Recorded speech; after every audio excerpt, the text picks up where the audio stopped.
Hello guys, nandito po tayo para pagpulay-pulayan ng ating buhay. Magbasa tayo ng ating salita ng Diyos. So, syempre, kailangan hilingin po muna natin kay God ang word of wisdom niya para mas maunawaan po natin kung ano yung ating binabasa. Sobrang gaan sa pakiramdam na makilala mo ang Panginoon. Sobrang dami kong natutunan. Sobrang daming pinakita sa akin ng Lord at pinaunawa niya sa akin yung mga bagay na kailangan kong gawin. Alam mo yung napakasarap sa pakiramdam na makikilala mo siya. Siya lang yung makakaunawa sa iyo. Nakakala natin noon, kahit anong lapit natin sa kanya, akala natin hindi tayo pinakikinggan. Sobrang sarap din sa pakiramdam na siya yung lahat ng na malalapitan mo sa lahat ng problema na namang dumating sa atin. Na noon nakala ko hindi niya ako kayang pakinggan. Sobrang dami na pinakita niya sa akin. Sobrang wala siyang katulad talaga. Napakabuti niya. Dati hindi ko siya maintindihan. Pero sobrang laki ng binago sa akin ng Lord.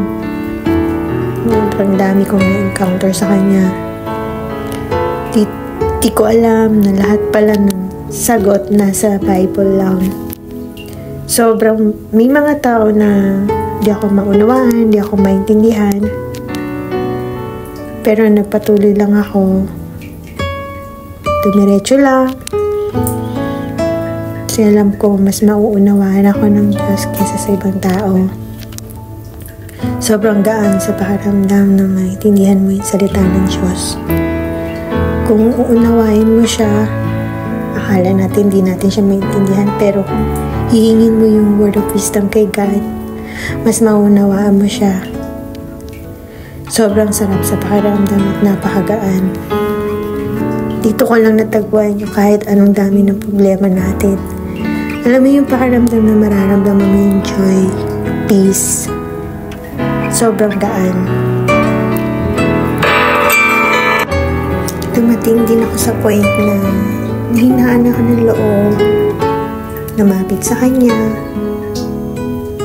Pero alam mo, wala palang dahilan para hindi tayo lumapit sa Kanya. Na-realize ko yung mga problema na dumarating sa atin, yung mga pagsubok na yun.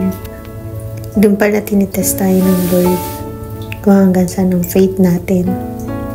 Oo, noon aminin ko, hindi ganun kalalim yung faith ko. Pero mas nakilala ko ang Lord.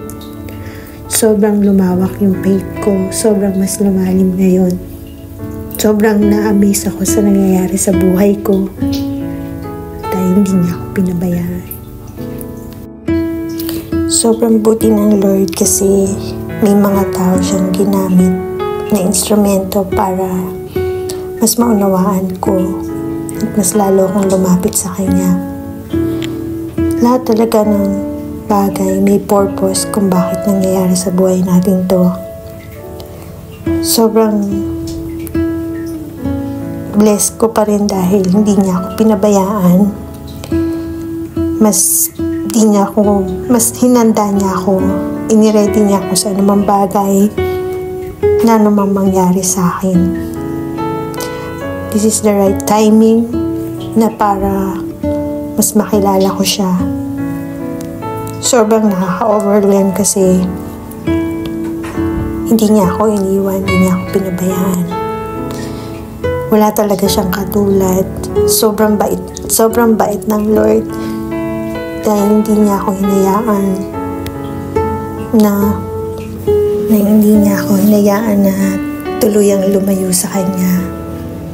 Sobrang ganda na nangyari ngayon sa buhay ko. Nagpapasalamat ako dahil still andyan siya sa akin. Alam ko hindi niya ako pababayaan.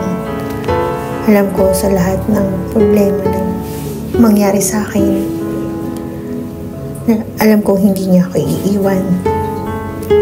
Kaya magtiwala lang tayo Walang imposible sa Kanya.